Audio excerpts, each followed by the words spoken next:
loves, welcome to my channel. Thank you so much for being here. Today I'm going to show you how I got this Sister Slay using the James Charles X Morphe palette. Overall, I did enjoy the palette. I found it easy to use, and you'll hear my thoughts as I progress through the video. So if you like this video, please be sure to give it a thumbs up. Remember to subscribe if you are not subscribed already.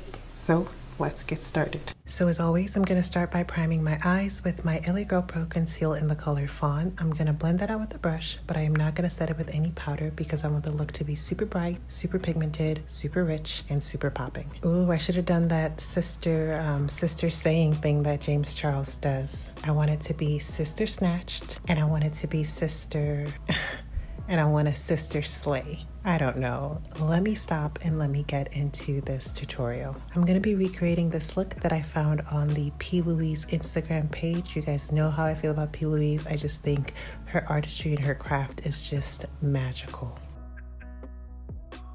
And I'm just making sure to take this concealer all the way up to underneath my brow so that it blends in seamlessly with the concealer that I used to clean up my brows. So the first color I'm going to go in with is You're Kidding. This is a vibrant red shade. I've been looking for a shade that is just purely red, and this looks like it might actually be the one. It's not wine, it's not orange, it's not pink, it's just red. So I'm going to take that on a Morphe M506 brush. I'm going to blend this into my crease and a little bit on the outer third of my eye. That is red, and I am digging that. I have not watched a lot of videos about the palette, so I don't have any expectations other than the fact that I want it to be great. I'm just gonna push this into the outer third and into the crease of my eye. This color is looking mighty pigmented, and it is giving me red. Not orange, not pink, but red. And I love that because the reason that I got this palette and the reason that I'm doing this look is because I wanted to create a look that showcased shadows that I don't necessarily have in my palettes currently. Like I have reds, but they're either too orange or they're too pink or just too pink, or they're just not pigmented enough. So the fact that this is really delivering makes me happy because it's filling a gap that I have in my collection. I mean, there's a bunch of colors in this palette and I couldn't possibly use all of them for this look, but depending on how this tutorial goes, you guys will probably be seeing more of this palette. So far, I'm obviously really impressed. Next, I'm gonna go in with Rusted on another Morphe M506 brush. We're gonna layer this over the red and also place it a little bit higher. We don't wanna cover up the red entirely. We just wanna layer it just over the tops of that red shade and above it as well. Wow, this color is pigmented. So far, I am really pleased with these warm tones. They are giving me life and they are showing up. We will go back in and intensify the red. I just want to start creating a gradient first. Still haven't blended, just mostly placing. We're letting sort of this pushing motion do most of the blending for us, but we will go back in between both colors and blend later on down the line. Next, we're going in with 518 on another Morphe M506 brush. This is kind of like a creamsicle orange color, and we're going to place this around the edges again, kind of layering it a little bit and also taking it up a little bit higher as well. And this is just going to create a really nice fade. And you just want to push it in first, and once you've deposited the color, you can start blending it out using small circular motions, like so. I find that with this technique of kind of layering the colors and pushing them into one another, I don't have to blend quite as much, which, you know, I'm here for. And I'm trying to maximize my transition space, which is why I'm taking these colors all the way up to my brow bone practically. And I am gonna go back in with some concealer below my brows just to break things up a little bit and to create a little bit of separation. But for now, let's get it up there. All right, now it's time to go back in between and blend. So I'm gonna go in with the brush that we use for the You're Kidding color. That is the red shade. And I'm gonna start by doing swirly motions, small circular motions around the top of that shadow and kind of dragging it up a little bit higher. Small baby swirling motions is all you really need to do. You can throw in some windshield wiper motions in there as well, you know, switch it up. Just make sure to keep it really small and really concentrated. I'm gonna go back in with the brush that I used for rusted. I'm gonna put a little bit of that rusted shadow on there and then just further blend between the shades. Now we're just really going through to make sure that everything is nicely blended. So far they're blending really easily, seamlessly. There's no skipping, there's no patchiness. I'm liking the way everything is looking. These 3 shades are looking mighty nice. Now I'm going to go in with a super small flat brush and that same LA Girl Pro Conceal just to clean up my brows and to create a little bit of separation between the brow area and the eyeshadow. And I'm just going to lightly drag that concealer down. You don't want too much concealer, you want just the tiniest amount. You know, when you don't have a lot of lid space or you have hooded eyes, you really do have to maximize the space that you do have. Then just go in with a clean brush and just blend that out a little bit so that it fades nicely.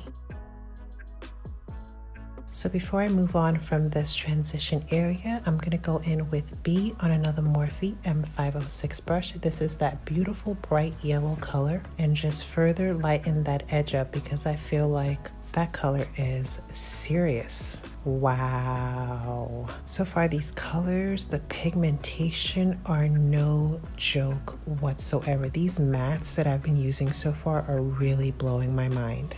Okay, I think I'm liking that a little bit more in terms of creating a gradient. I just felt like the orange wasn't quite fading enough into my skin, but the yellow seems to be doing the trick. So I'm layering that over the 518 color and then just blending around the edges with that B color. She is pretty. Ooh, that's nice.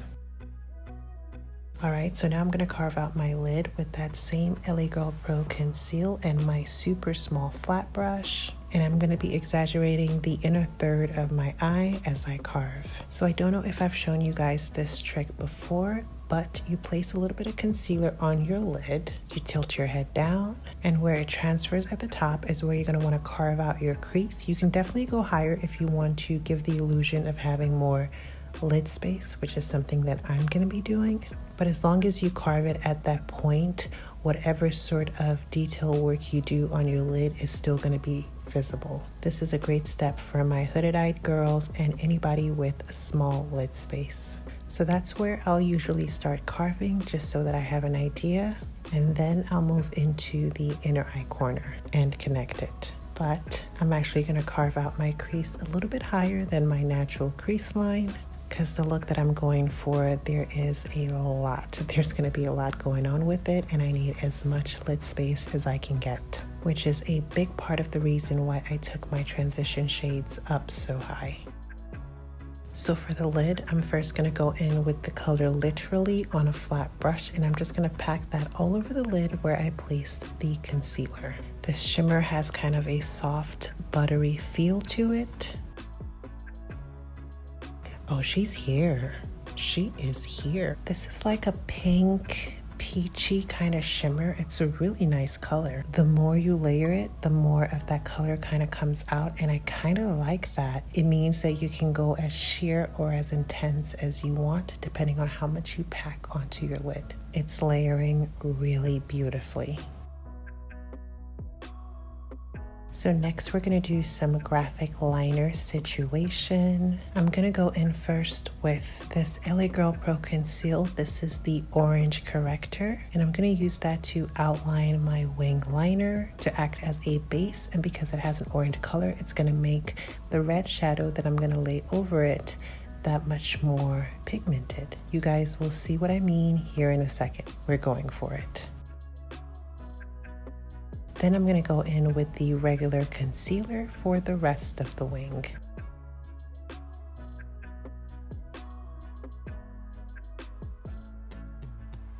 I'm gonna grab a small flat brush, and I'm gonna place that red color, the You're Kidding color, along the inner third of my eye where I outlined the wing. And you just want to tap it in and just push it all over the liner until that section is covered.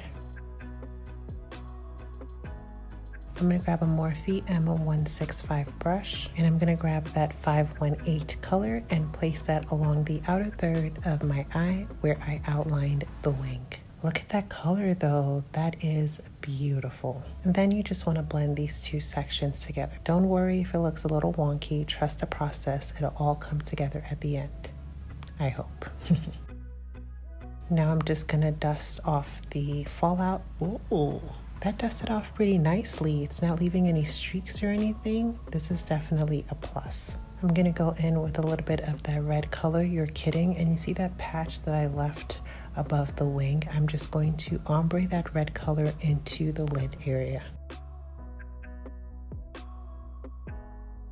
So first I'm going to grab a super small detail brush. I'm going to grab the Benny color and I'm going to sharpen the base of that crease. I love this step because it just makes everything look so much sharper, so much more crisp. Wipe off your brush and then we're going to go in with the red color, you're kidding, and then we're going to lay that over the brown. And then I'm just going in and lightly buffing it out with that same detail brush. And I'm just going to keep on buffing that brown line out with the red until it is just barely visible. So this Benny color, oh, she is dark. So go in with a super light hand. I mean, so far this palette is performing beautifully. Next, I'm gonna go in with this gold liner. The brand is Hang Fang. This was actually gifted to me by one of my old roommates. So I didn't have a link for it initially, but one of my subbies told me that it was available on Amazon. So I'm gonna leave a link to that in the description box below. And now we are going to outline our colorful wing liner with this gold liner.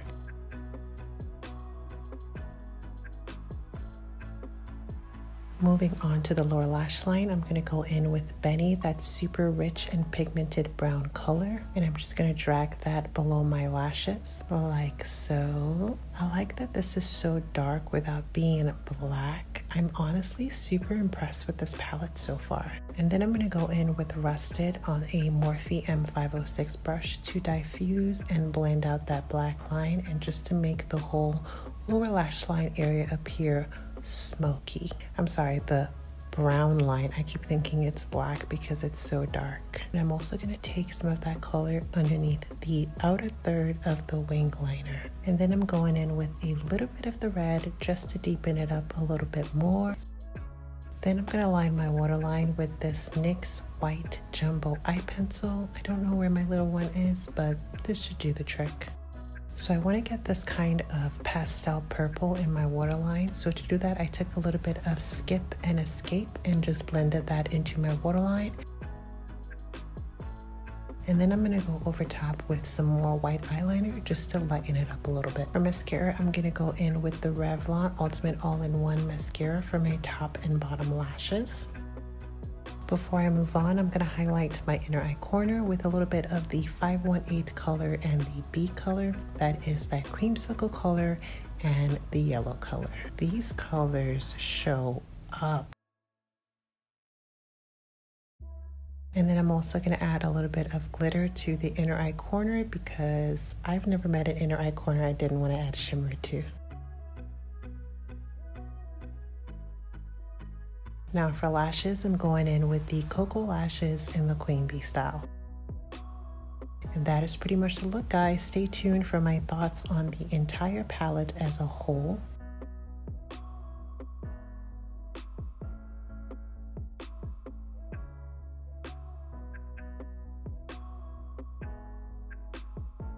All right, love, so this is the final look. I have to say I really enjoyed using this palette. I found that the colors were super pigmented, they were easy to blend out, and they performed really well. In comparison to the Jaclyn Hill palette, this was much better. And I'm talking about the Vault collection, not the first palette. Although I have to say, now I haven't played with this enough, so I can't say that I like it more than the first Jaclyn Hill Morphe collaboration, but I'm honestly impressed and surprised. So yeah, I mean, this is the look that I was able to create with it. I obviously want to play with it some more to kind of test out some of the different colors. This is what we're looking like. This is a big palette. There are lots of colors to choose from. It has a black in it, super important. It doesn't have the names of the shadows on it. It just has a little insert like this. It says unleash your inner artist, so I wanted to do something a little bit more creative, a little bit more out of the box, and this look was inspired by P. Louise over on Instagram. This is what the front of the packaging looks like. I think it's super cute. It's black, it's matte. It is going to get fingerprints over it. There's just no way around it. I just really like the way that the palette is put together.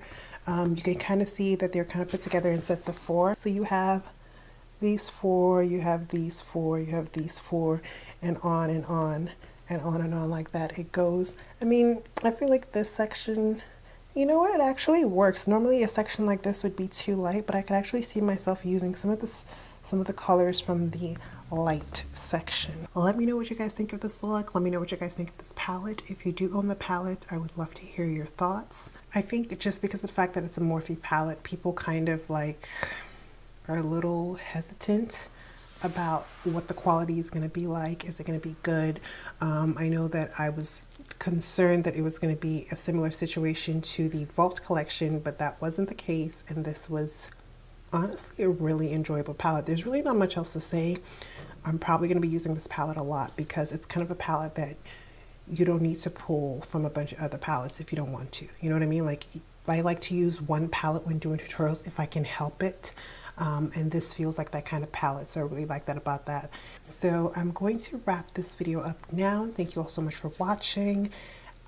If you like this video, please be sure to give it a thumbs up. Remember to subscribe and turn on notifications so you get notified every time I upload. I generally post videos on Sundays. I'm trying to add an extra day in there. Still haven't figured out what day would be best for that. But yeah, stay tuned for more videos. And until next time, have an amazing day.